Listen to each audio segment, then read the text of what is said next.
Capítulo 1. Simão Pedro, servo e apóstolo de Jesus Cristo, aqueles que pela justiça de nosso Deus e do Salvador Jesus Cristo alcançaram por partilha uma fé tão preciosa como a nossa.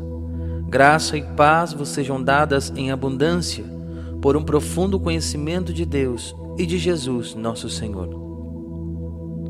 O poder divino deu-nos tudo o que contribui para a vida e a piedade, fazendo-nos conhecer aquele que nos chamou por sua glória e sua virtude. Por elas, temos entrado na posse das maiores e mais preciosas promessas, a fim de tornar-vos por este meio participantes da natureza divina, subtraindo-vos à corrupção que a concupiscência gerou no mundo.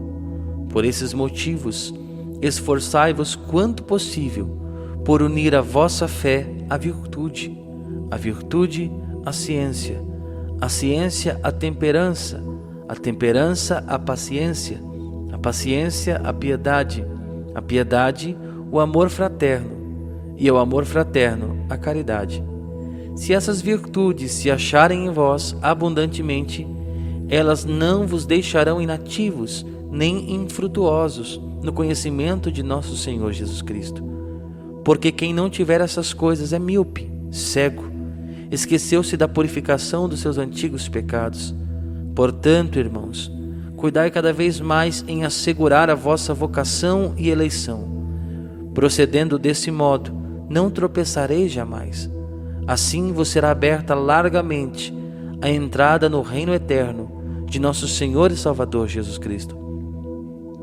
Eis porque não cessarei de vos trazer à memória estas coisas, embora estejais instruídos e confirmados na presente verdade. Tenho por meu dever, enquanto estiver neste tabernáculo, de manter-vos vigilantes com minhas admoestações, porque sei que em breve terei de deixá-lo, assim como nosso Senhor Jesus Cristo me fez conhecer. Mas cuidarei, para que ainda depois do meu falecimento, possais conservar sempre a lembrança dessas coisas. Na realidade, não é baseando-nos em hábeis fábulas imaginadas que nós vos temos feito conhecer o poder e a vinda de nosso Senhor Jesus Cristo, mas por termos visto a sua majestade com nossos próprios olhos. Porque ele recebeu de Deus, Pai, honra e glória, quando do seio da glória magnífica lhe foi dirigida esta voz: Este é o meu Filho muito amado, em quem tenho posto todo o meu afeto. Essa mesma voz, que vinha do céu, nós a ouvimos, quando estávamos com ele no Monte Santo. Assim, demos ainda maior crédito à palavra dos profetas, a qual fazeis bem em atender, como a uma lâmpada que brilha em um lugar tenebroso, até que desponte o dia e a estrela da manhã se levante em vossos corações. Antes de tudo, sabei que nenhuma profecia da Escritura é de interpretação pessoal, porque jamais uma profecia foi proferida por efeito de uma vontade humana. Homens inspirados pelo Espírito Santo falaram da parte de Deus. Capítulo 2.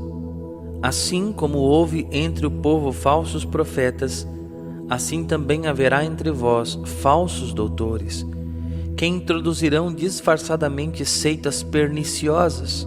Eles, renegando assim o Senhor que os resgatou, atrairão sobre si uma ruína repentina. Muitos os seguirão nas suas desordens, e serão desse modo a causa de o caminho da verdade ser caluniado. Movidos por cobiça, eles vos hão de explorar por palavras cheias de astúcia. Há muito tempo a condenação os ameaça, e a sua ruína não dorme.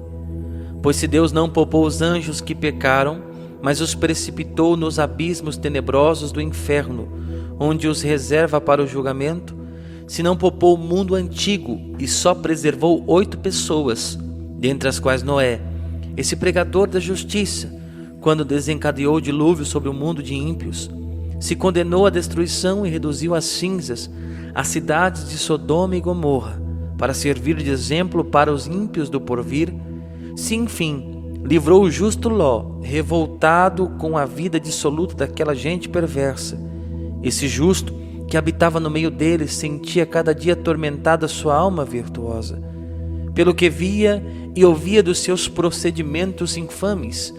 É porque o Senhor sabe livrar das provações os homens piedosos e reservar os ímpios para serem castigados no dia do juízo. Principalmente aqueles que correm com desejos impuros atrás dos prazeres da carne e desprezam a autoridade. Audaciosos, arrogantes, não temem falar injuriosamente das glórias, embora os anjos, superiores em força e poder, não pronunciem contra elas, aos olhos do Senhor, o julgamento injurioso. Mas estes, quais brutos destinados pela lei natural para a presa e para a perdição, injuriam o que ignoram, e assim da mesma forma perecerão. Esse será o salário de sua iniquidade. Encontram as suas delícias em se entregarem em pleno dia às suas libertinagens.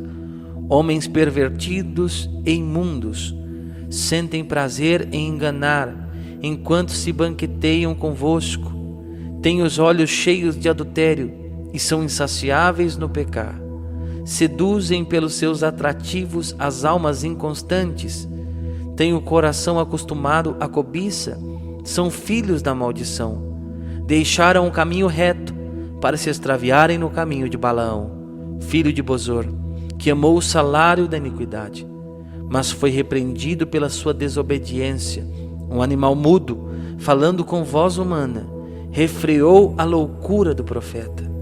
Estes são fontes sem água e nuvens agitadas por turbilhões, destinados à profundeza das trevas. Com palavras tão vãs quanto enganadoras, atraem pelas paixões carnais e pela devassidão aqueles que mal acabam de escapar dos homens que vivem no erro. Prometem-lhes a liberdade, quando eles mesmos são escravos da corrupção, pois o homem é feito escravo daquele que o venceu. Com efeito, se aqueles que renunciaram às corrupções do mundo, pelo conhecimento de Jesus Cristo, nosso Senhor e Salvador, nelas se deixam de novo enredar e vencer, seu último estado torna-se pior do que o primeiro. Melhor fora não terem conhecido o caminho da justiça, do que depois de tê-lo conhecido, tornarem atrás, abandonando a lei santa que lhes foi ensinada. Aconteceu-lhes o que diz com razão o provérbio: o cão voltou ao seu vômito, e a porca lavada volta a revolver-se no lamaçal. Capítulo 3. Caríssimos, esta é a segunda carta que vos escrevo. Tanto numa como noutra, apelo às vossas recordações para despertar em vós uma sã compreensão, e para vos lembrar as predições dos santos profetas, bem como o mandamento de nosso Senhor e Salvador, ensinado por vossos apóstolos. Sabei antes de tudo o seguinte: nos últimos tempos virão escarnecedores cheios de zombaria, que viverão segundo as suas próprias concupiscências. Eles dirão: onde está a promessa de sua vinda? Desde que nossos pais morreram, tudo continua como desde o princípio do mundo. Esquecem-se propositadamente de que desde o princípio existiam os céus e, igualmente, uma terra que a palavra de Deus fizera surgir do seio das águas no meio da água. E desse modo o mundo de então parecia afogado na água. Mas os céus e a terra que agora existem são guardados pela mesma palavra divina e reservados para o fogo no dia do juízo e da perdição dos ímpios. Mas há uma coisa, caríssimos, de que não vos deveis esquecer: um dia diante do Senhor é como 1000 anos, e 1000 anos como um dia. O Senhor não retarda o cumprimento de sua promessa, como alguns pensam, mas usa de paciência para convosco. Não quer que alguém pereça, ao contrário, quer que todos se arrependam. Entretanto, virá o dia do Senhor como um ladrão. Naquele dia, os céus passarão com ruído, os elementos abrasados se dissolverão, e será consumida a terra com todas as obras que ela contém. Uma vez que todas essas coisas se hão de desagregar, considerai qual deve ser a santidade de vossa vida e de vossa piedade. Enquanto esperais e apressais o dia de Deus, esse dia em que se hão de dissolver os céus inflamados e se hão de fundir os elementos abrasados, nós, porém, segundo sua promessa, esperamos novos céus e uma nova terra, nos quais habitará a justiça. Portanto, caríssimos, esperando essas coisas, esforçai-vos em ser por ele achados sem mácula e irrepreensíveis na paz. Reconhecei que a longa paciência de nosso Senhor vos é salutar, como também vosso caríssimo irmão Paulo vos escreveu, segundo o dom de sabedoria que lhe foi dado. É o que ele faz em todas as suas cartas, nas quais fala nesses assuntos. Nelas há algumas passagens difíceis de entender, cujo sentido os espíritos ignorantes ou pouco fortalecidos deturpam para sua própria ruína, como fazem também com as demais escrituras. Vós, pois, caríssimos, advertidos de antemão, tomai cuidado para que não caiais da vossa firmeza, levados pelo erro desses homens ímpios. Mas crescei na graça e no conhecimento de nosso Senhor e Salvador Jesus Cristo. A Ele a glória, agora e eternamente.